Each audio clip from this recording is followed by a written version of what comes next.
ये बताइए हमें कि आपके जो गुरुजी ज्ञान बताते हैं, वो तो बताते हैं कि परमात्मा सतलोक में रहता है, और फिर हमने ये भी सुना कि यहाँ वो भी बताते हैं सतलोक से चल के आता है, खड़खड़ में भी यहाँ भी है, खड़खड़ में परमात्मा है।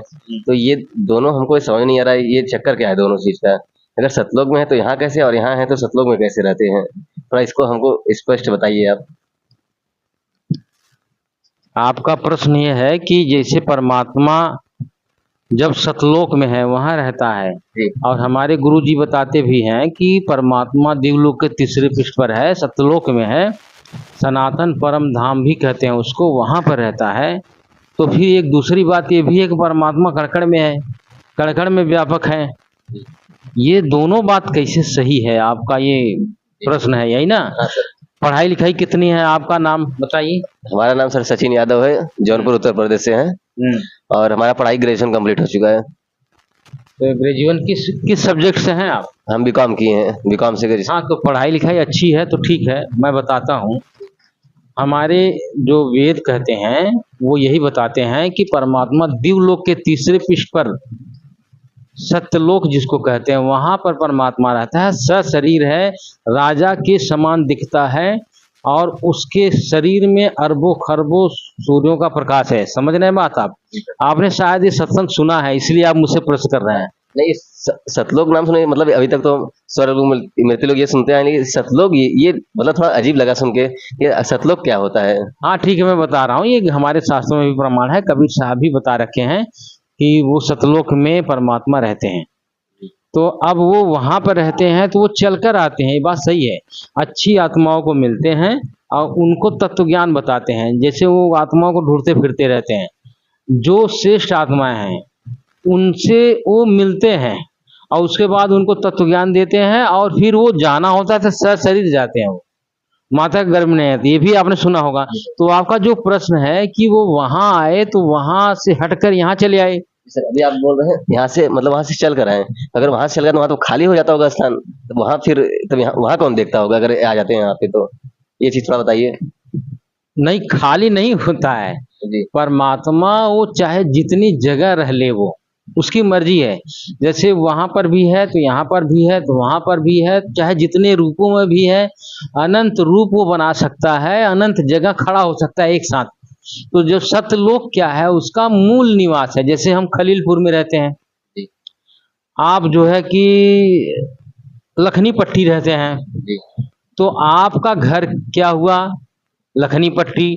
मेरा रहने का घर कहाँ हुआ? खलीलपुर। लेकिन क्या मैं खलीलपुर से जो है और जगह बाजार में घूमने टहलने नहीं जाता हूँ? जाते हैं सर। हमारा बहुत सा एरिया है, हमारे बहुत सी जमीन है, हमारे बहुत से खेती बाड़ी है, तो हम यहाँ से वहाँ भी जाते हैं, वहाँ से यहाँ भी जाते हैं। तो इस तरह से परमात्मा भी वो चलकर आता है यहाँ पर। तो अब ये प्रश्न मुख्य है कि वो वहां जाता है तो क्या वहां से हट जाता है? तो वो हमारी तरह नहीं है, वो वहां पर भी रहता है, और उससे निकल करके एक नया रूप बनाकर यहाँ भी आ जाता है। तो हजारों जगह लाखों जगह एक साथ वो रह सकता है, अनंत जगह एक साथ रहता है और रहता भी है। वो इतने उसके अनगिनत रूप हैं, इतनी संख्या में वो बना सकता है। तो ऐसा मत सोचिए कि वहां खाली हो जाता है, वहां खाली नहीं होता है। अब यह है कि कण कण में, आपका प्रश्न क्या है? हाँ, आपके गुरुजी बताते हैं कण कण में मतलब विद्यमान है परमात्मा, जो कहते हैं कि, तो ये कण कण का थोड़ा बताइए, कण कण में क्या है? देखिए, कण कण में वो ऐसे जैसे हम लोग यहाँ रहते हैं, समझ रहे हैं ना? जी। जी। जैसे यहाँ पर हैं, वहां बैठे हैं, वहां भी बैठे हैं, यहाँ इस तरह से आप शायद कल्पना कर रहे हैं कि परमात्मा को ऐसा बताया जा रहा है। जी। वो कण कण में ऐसे नहीं रहता है जैसे आप सोच रहे हैं। जी। जी। वो जो है उसकी पावर है। देखिए, कण कण में नहीं, वो कहा जाता है कि परमात्मा सर्वव्यापक है, ऐसे कहा जाता है। सर्वव्यापक का मतलब ये नहीं कि परमात्मा कण में एक एक बालू बालू तिनका तिनका में जा करके बैठा है। मैं अभी तक वही सोच रहा था कि मतलब हर क्या जगह। कि बालू बालू कण कण में हाँ, जा करके वैसे उसी में भी बैठा है। मुझे लगा मतलब पत्ते में, ईंटे में, ये सब इसमें रहते हैं। ऐसे नहीं रहता वो, अच्छा। ये बात नहीं है। नहीं, अभी तक मैं अभी तक यही सोच रहा था कि यही अभी तक मैं यही सोच रहा था कि मतलब कण कण का मतलब यही होता है। नहीं नहीं, कण कण में उसकी पावर व्याप्त है।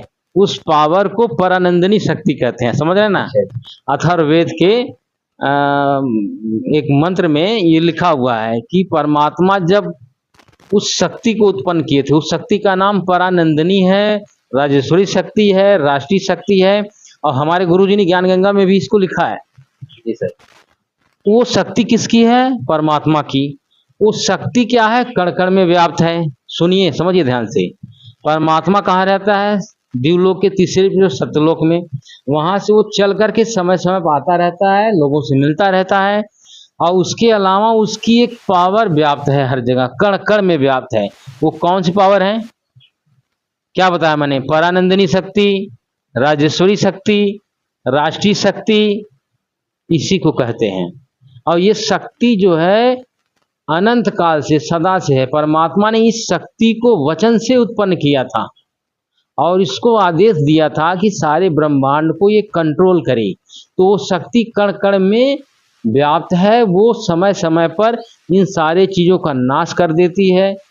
वो रूप परिवर्तित करके वही पृथ्वी बनी हुई है, वही चांद तारा बनी हुई है, वही जितने भी ग्रह नक्षत्र हैं, हवा, वो सब उसी के रूप है। किसके?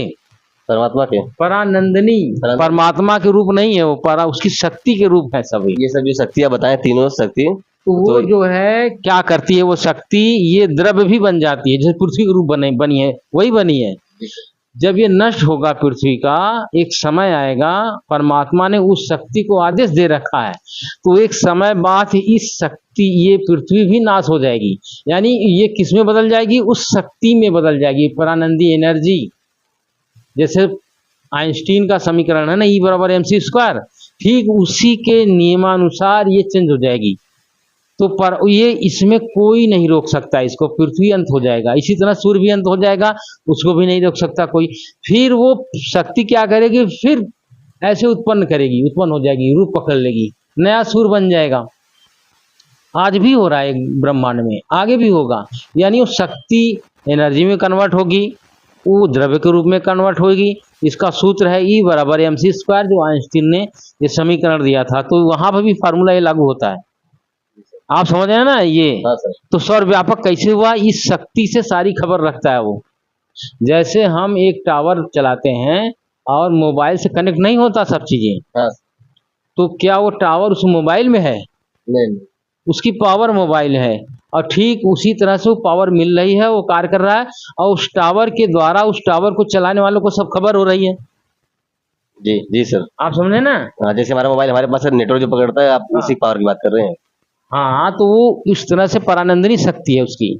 उस परानंदिनी शक्ति से परमात्मा पल पल की खबर है सबको। हाँ, एक है कि वो परमात्मा कहीं भी आने जाने में उसको समय नहीं लगता, और वो शक्ति को जब परमात्मा आदेशित करता है तो वो भगत को रक्षा करने लगती है।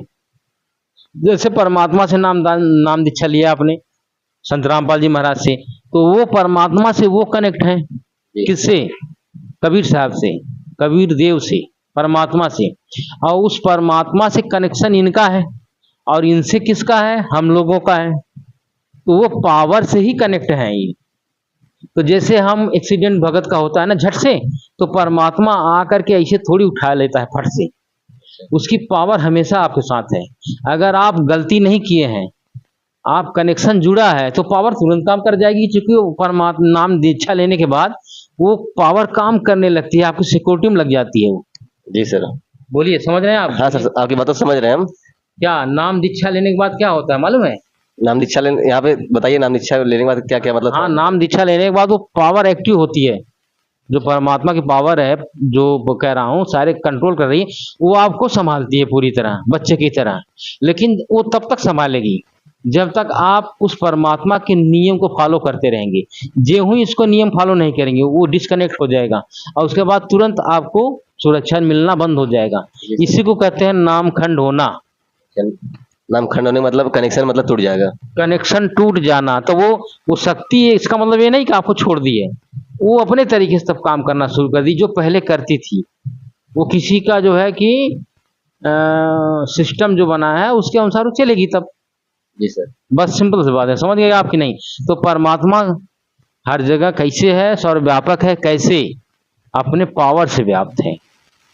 शायद आप समझ रहे हैं कि न समझ में, आप पूछिए हम।